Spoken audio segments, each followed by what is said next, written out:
Assalamualaikum warahmatullahi wabarakatuh. Balik lagi sama aku Nora ini. Dalam video kali ini seperti video-video yang sebelumnya, yaitu membahas tentang teori-teori akuntansi. Dan hari ini aku akan menjelaskan tentang salah satu teori akuntansi, yaitu teori perilaku konsumen. Teori perilaku konsumen itu sendiri adalah kegiatan yang berkaitan erat antara saat kegiatan jual beli barang atau jasa. Mungkin kamu sedikit bingung ya, perilaku apa sih perilaku konsumen itu. Dalam video ini kita akan menjelaskan tentang perilaku konsumen. Sebenarnya sih mungkin kamu sudah melakukan perilaku konsumen tapi kamu tidak menyadarinya. Hal ini tuh sering terjadi ketika kamu melakukan proses pembelian. Sebelumnya aku akan menjelaskan tentang pengertian dari teori perilaku konsumen menurut beberapa ahli. Yang pertama itu menurut Engel, Blackwell, and Miniat. Menurut Engel, Blackwell, dan Miniat itu perilaku konsumen adalah proses keputusan yang mengawali serta mengikuti tindakan pembelian tersebut. Tindakan ini tuh dimaksud dengan memperoleh, mengkonsumsi, membuang, atau tidak jadi menggunakan barang atau jasa yang sudah dibelinya tersebut. Menurut The American Marketing Association, perilaku konsumen adalah interaksi dinamis dari pengaruh dan kesadaran perilaku dan lingkungan, di mana seseorang melakukan pertukaran aspek kehidupannya. Sedangkan menurut Mowen, perilaku konsumen adalah aktivitas di mana seseorang mendapatkan, mengkonsumsi, atau membuang barang atau jasa pada saat proses pembelian. Nah, setelah kita tahu pengertian dari perilaku konsumen, selanjutnya kita akan bahas tentang beberapa faktor yang memang mempengaruhi perilaku konsumen tersebut. Perilaku konsumen itu yang pertama ada faktor budaya, dan faktor budaya itu ada 3. Yang pertama ada budaya. Budaya adalah faktor yang paling mendasar dan menentukan keinginan dari perilaku individu. Perilaku individu itu sendiri dapat dipengaruhi oleh lingkungan dari keluarga. Yang kedua ada subbudaya. Subbudaya adalah ruang lingkup yang lebih kecil. Yang ketiga adalah kelas sosial, di mana lingkungan yang cenderung sama dan dalam masyarakat yang saling berbagi satu sama lainnya. Yang kedua ada faktor sosial. Faktor sosial ada 2. Yang pertama adalah kelompok referensi. Kelompok referensi sendiri dapat diartikan dari kelompok yang mempengaruhi secara langsung atau tidak.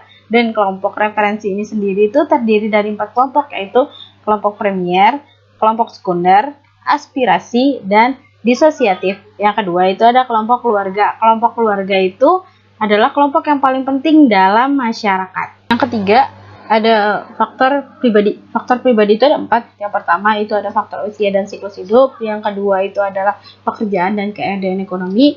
Yang ketiga itu adalah kepribadian dan konsep diri. Yang keempat adalah gaya hidup. Dan faktor yang keempat adalah faktor psikologis. Faktor psikologis itu ada 2, motivasi dan juga persepsi. Dan itulah faktor-faktor yang mempengaruhi dari perilaku konsumen. Selanjutnya kita akan membahas tentang jenis dari perilaku konsumen. Sebenarnya jenis dari perilaku konsumen itu ada berbagai macam dan ada yang berbeda-beda. Tetapi pada dasarnya itu ada 2 jenis dari perilaku konsumen. Yang pertama adalah rasional, yang kedua adalah irasional. Yang pertama adalah irasional, itu adalah perilaku dari konsumen yang mengedepankan perilaku dasar atau memang mengedepankan seperti kayak aspek yang mendesak gitu, kebutuhan utama atau emang daya guna dari barang yang akan digunakan tersebut. Dan itu tuh biasanya kalau rasional tuh barang-barang penting gitu yang memang dia butuhkan dan benar-benar sangat membutuhkan dan mendesak untuk dia gunakan sendiri. Yang kedua ada perilaku konsumen irasional. Perilaku konsumen irasional itu sendiri diartikan dari perilaku konsumen yang tergiur akan diskon atau iming-iming dari strategi marketing. Contohnya tuh kayak kamu pergi ke mall, niat dari awal pergi ke mall tuh nggak pengen beli baju, tetapi pas kamu pergi ke mall, kamu lewatin toko yang lagi kasih diskon gede-gedean atau diskon 50% deh, baju bermerek misalkan, baju bermerek diskon 50%, yang awalnya kamu nggak pengen beli baju itu, terus kamu masuk, kamu coba-coba pakai baju itu, ditambah lagi mbak-mbak sales tuh bilang, iya mbaknya pantas ya pakai baju itu, cocok deh mbak, warnanya ngangkat kulit, atau cocok di mbak, bodinya bagus gitu. Yang tadinya kamu nggak pengen beli, kamu tergiur dengan diskon yang gede, ditambah salesnya yang selalu bilang mbak pantas, atau kamu lebih cocok pakai baju ini, atau kamu bagus kalau pakai baju ini, kamu jadi tergiur untuk membelinya, dan akhirnya benar-benar beli barang tersebut karena memang apa ya, tergiur lah gitu akan diskon dan strategi marketing itu. Padahal barang itu kamu nggak terlalu perluin, dan kamu nggak membutuhkan barang itu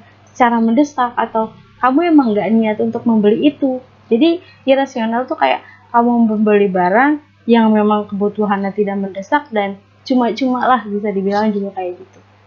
Selanjutnya kita akan membahas ciri-ciri dari perilaku konsumen. Yang pertama adalah perilaku konsumen rasional. Perilaku konsumen rasional itu pertama adalah memilih barang berdasarkan kebutuhan. Yang kedua, barang yang dipilih itu memberikan kegunaan optimal bagi si konsumen. Yang ketiga, konsumen membeli barang yang mutunya terjamin. Dan yang keempat adalah konsumen membeli barang yang sesuai dengan kemampuan dari si konsumen tersebut.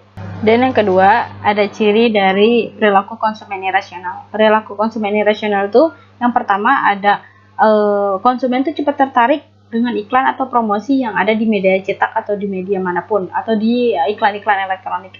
Yang kedua, konsumen memilih barang yang bermerek yang sudah memang dikenal luas. Yang ketiga itu konsumen memilih barang bukan karena kebutuhan, tetapi karena gengsi dan juga biar bisa pamer gitu. Selanjutnya kita akan membahas tentang mengenali perilaku konsumen melalui pendekatan. Pendekatan itu ada 3. Yang pertama itu ada pendekatan interaktif, yang kedua ada pendekatan tradisional, yang ketiga itu adalah pendekatan sains pemasaran. Bedanya tuh kalau pendekatan interaktif tuh lebih kayak ke wawancara, kalau pendekatan tradisional tuh turun langsung menjadi konsumen dan melakukan perilaku konsumen, sedangkan pendekatan sains itu lebih ke analisis. Jadi dia pakainya metode perhitungan matematika, jadi kayak perhitungan pasar gitu deh, untuk mengetahui tentang perilaku konsumen tersebut. Nah, yang terakhir kita akan membahas tentang tips mudah agar kamu bisa mengenali perilaku konsumen. Yang pertama itu ada baca buku. Dari membaca kita jadi mempunyai wawasan yang luas dan lebih mengetahui banyak hal ya. Yang kedua itu ada menjelajah internet. Jadi karena sekarang zaman tuh udah canggih, kamu bisa kamu tuh bisa mengetahui segala hal dan segala yang tidak kamu ketahui. Kalau misalkan kamu tuh nggak ada waktu nih baca buku, kamu bisa menggunakan smartphone kamu itu untuk menjelajah internet tentang satu hal atau beberapa hal yang memang kamu ingin ketahui, dan supaya kamu tuh lebih pintar untuk menggunakan smartphone kamu dibanding melakukan hal-hal yang kurang bermanfaat ya. Jadi mulai sekarang coba untuk melakukan hal-hal yang bermanfaat. Yang ketiga tuh ada interaksi langsung kepada konsumen. Jadi kamu bisa turun langsung ke lapangan seperti interaktif, dan seperti pendekatan interaktif yang sudah aku kasih tahu di atas, itu sama kayak interaksi langsung ke konsumen. Jadi kamu bisa tahu dan melakukan wawancara juga, paling tidak kamu tuh tahu gimana gimana caranya mengenali perilaku konsumen dengan kamu terjun langsung ke dalam lapangan. Oke, sekian dulu penjelasan dari aku tentang teori perilaku konsumen. Semoga video ini tuh bermanfaat buat kalian semua, dan semoga penjelasan ini membantu kamu dan benar-benar bermanfaat buat kamu. Oke, terima kasih sudah menonton video ini. Next time aku akan membahas tentang teori akuntansi lagi, tapi masih dipikirin mau membahas tentang apa. See you next video, bye.